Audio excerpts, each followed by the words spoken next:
So I pulled out my Sears 8121 and tried to test it out just for the heck of it, and it didn't work.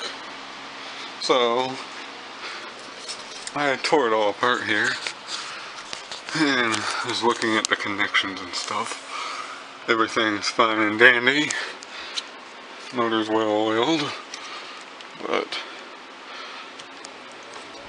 if you tap on this thermostat just right, okay, it's all the way at the end. Watch.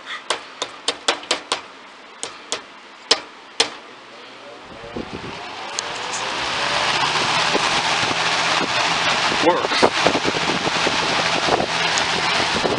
But tap on it again, turns it off.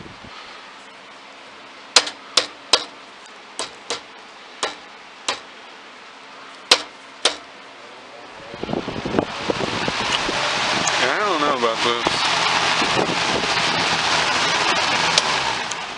Don't know if I should just, I don't know if I can actually, just cut the wires off the thermostat. Just have it as a 3-speed. Or just leave it as it is. I really don't want to short the motor out. I don't know. I'll leave that up to you guys. See what you think. Hope you enjoyed.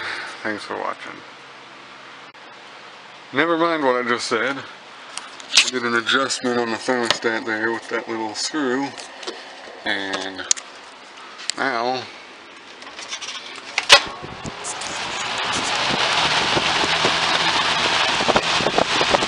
no longer does it. It's back to normal. So yeah, there's that.